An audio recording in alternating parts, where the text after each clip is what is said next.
Chapter 80 Aquae Sulis. 100 children, lanes packed full of people, lots of noise, no Great Britain costumes. Why on earth did I choose Aquae Sulis instead of the ITC Intensive Training Centre, where I would have been able to train with approximately only 8 other swimmers? Why did I make this strange choice? Firstly, I wanted someone to race, and in a lane where I would have been just about on my own, I would have raced only myself.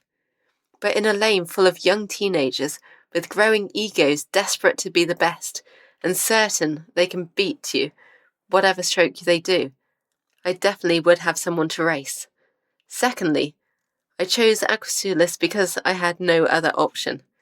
Because I had a disability, I was obviously not right to train with any of the able-bodied swimmers as a part of the ITC Team Bath group. They didn't need or want me slowing them down, which was a shame really. So my options were stay at Swansea, miles away from the man I was going to marry, or choose a local club like Aquae Sulis. Aquae Sulis is made up of a number of swimmers from around Wiltshire and Bath and North East Somerset, who have swum very well at their county events and are seen as the best swimmers in the area. A number of national qualifying swimming times are met every year by the swimmers, which makes the team a selection of brilliant swimmers and very determined young people. I did think maybe the coach wouldn't be good enough, but after meeting Martin Mosey, watching how he interacted with the children, and knowing that a coach doesn't necessarily always make a good swimmer, I know Aquae Sulis was right for me. Aquae Sulis. What a strange name. So I looked it up on Wikipedia. Aquae Sulis was a small town in the Roman province of Britannia. Today it is known as Bath, located at the English county of Somerset, an obvious name for the team. Martin Mosey was a wonderful coach, pushing us all on when we were swimming slow and congratulating when swimming fast. Martin came to Sheffield to watch me swim a few times, and I felt very proud that he had come all that way just for me. Martin helped me win my 4 golds and 1 silver at the World Championships in Canada, and so I will always be grateful of him. Unfortunately, as people do, some individuals thought the grass was greener on the other side of the fence, or in this case, with a different coach, so they made complaint after complaint regarding the aggressiveness of the way Martin spoke to children when they were messing around. Truthfully, I didn't think he was doing anything more than a teacher would or should do.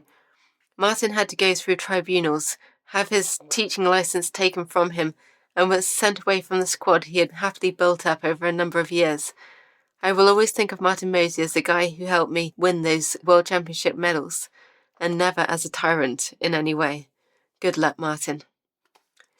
British Swimming stepped in to help find a coach for Aquae Sulis, and they knew of a perfect person, John Dougal. John had been a swimmer himself, competing at international level and doing well at just about all of the strokes. John came to Aquae Sulis and noticed our awful, almost lazy turns straight away, so he set off immediately working on the turns and kicks. With MS, my legs had taken a beating and proved to be a lot weaker than before. John thinks highly of strengthening the legs so that they can work hard during the whole race, and the arms would just be the added on top. This is great, except when the legs start screaming at me after the first length of kick. Pain is all in the mind, I just keep telling myself. It is not real. So I pushed my legs as hard as they would go. After a kick set, I struggled to walk and would often have to have someone help me get out of the pool after a very hard session.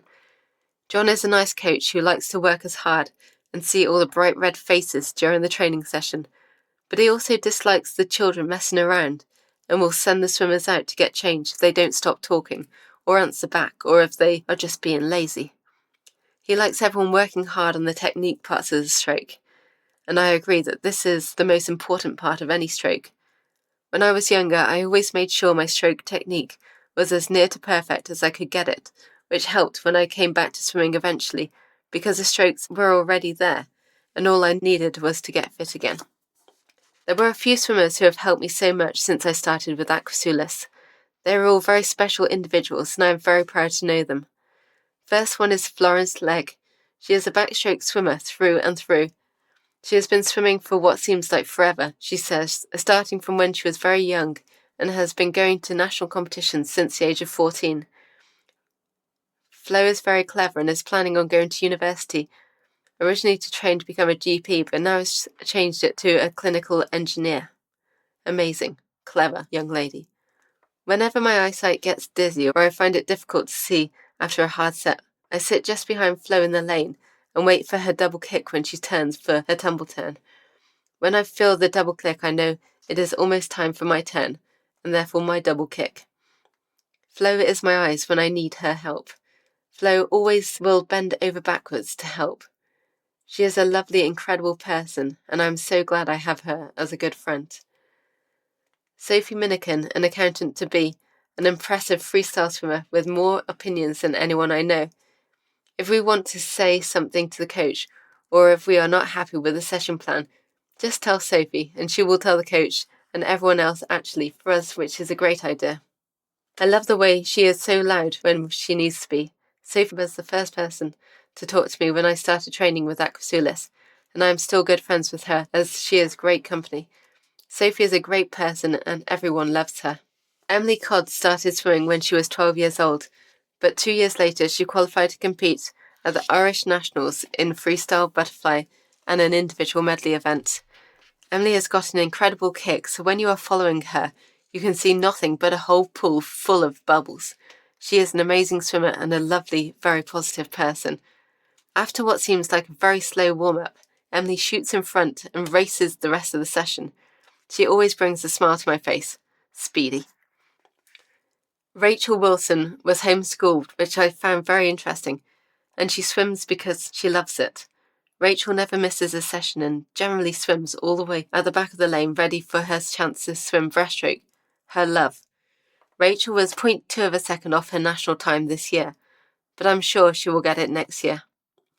Jessie Foster is an amazing swimmer. I had to include her in this book because she amazes me. During one of our 200 medley sessions, Jessie swam a time which was faster than my PB. Wow. Jessie started qualifying for the nationals when she was just 11 years old, and Jessie is also mainly a breaststroke swimmer, although obviously very good at medleys too. For 2014, she was qualified for 5 races at this year's nationals. This is very good in anyone's eyes. Jessie is a wonderful swimmer. The leader of the pack is a guy called Alex Keane. Alex is a lovely person, always smiling, always happy, and always very motivational.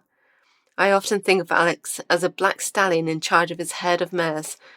On Wednesday morning, we generally have a hard flat-out max set, and Alex always moves lanes to swim in the same lane as me, where he takes to the front to show the lane how to do it. He always makes me smile. What a lovely guy.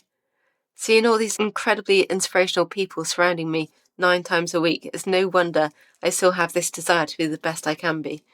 Another swimmer who amazes me is a tiny 14-year-old boy called Henry Dixon, who John has nicknamed Henry because he has a couple of Henrys in the squad. Henry is so cute, and I always want to buy him a McDonald's to help feed him up and make him grow. I'm not sure this would work, but it might.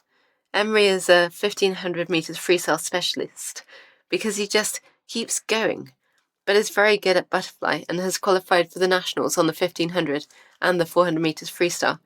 He will be amazing when he grows a bit. The other Henry, Henry Clifford, is a lovely person, always asking me if he can help in some way. A lovely, amazing guy who I am sure will go far in life. Henry is a brilliant swimmer, but also the most sincere Twitter friend who always sends me really inspiring, brilliant tweets that makes me smile and feel proud. A lovely person and hopefully a friend for life. All of these swimmers are great, but there is one boy who helped me immensely on a Friday morning at the Aquae pool in the centre of Bath.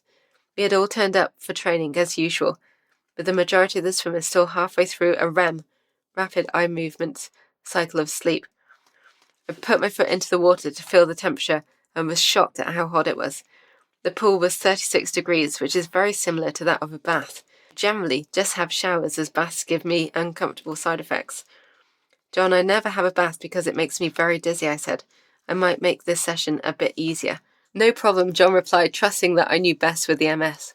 We all started the session, and when we stopped, the excited chatter started. It is roasting. It feels like a bath. When you push off the wall in the shallow end, there is a tiny bit of cooler water. Maybe it will cool the pool down. The pool was very hot, and although there was a filter that was trying to cool the pool down, it didn't work quickly enough. I had to sit on the side of the pool to cool down on quite a few occasions, and John realised how bad these swimming conditions were and allowed us to get out early. The only problem was that I was sat on the floor unable to get up, as my legs weren't quite over the heat. Here is where my wonderful helper came in. Ben Lawton, my breaststroke friend, put his hand out for me to hold on to try to get me up. Ben is someone with whom I race a lot during the training, with him on breaststroke and me on backstroke. Although I should win, sometimes he is faster, which makes me work harder to try to beat him. Ben has always been very positive, asking me how I was when I was in training, so now he helped me walk to the changing rooms with Rachel Wilson on the other side, with her arm around my waist. They are an amazing team. Thank you so much, Ben and Rachel. A lot of people I normally chat to at these Aquaterra training sessions, members of the general public in for their swim too, were worried about me. What have you done to your leg? They asked. Nothing. It is just my MS. It will be fine again soon. Thank you, Ben and Rachel, for helping me. You have hearts of pure gold. Aquae Sulis seems to be a perfect club to train with, and the coaches here are amazing, with John Dougal in charge of the whole squad, with assistant coaches Andrew Turner, Richie and Chrissy Lamb. Andrew Turner is an amazing man. Whenever I am struggling in any way, he is always there pushing me on. On the walk back to my car, it is Andrew who sees the tired legs struggling and slight limping, and always says something very motivating to keep me positive and strong. We had a bit of a dilemma at the beginning of 2013 when Baines, Bath and North East Somerset, said that they were going to take away our funding of £40,000 a year. This hit us quite hard, and we're still trying to find sponsorship support from anyone. We have done loads of fundraising events trying to keep the club going. The parents again have been amazing. Another issue at the beginning of 2014 was that John Dougal had to have an emergency operation and therefore couldn't coach because he was in hospital and then recovering. The parents and the other coaches tried their hardest to make sure that all the training sessions were still available for the swimmers. It was amazing just how hard everyone tried to keep the club alive. Just in case these two issues weren't enough, we've been told that the Bath University are going to have to close the pool, the place where we train, for 20 weeks for urgent repairs. Blimey, is it me, or has the club been hit by a lot of bad luck? Even so, all the swimmers come to the swimming pool with huge smiles on their faces, all eager to please whichever coach it may be on that day. Welcome to my wonderful club, Aquae Sulis. I am so proud to be a part of such an amazing team and all its incredible members.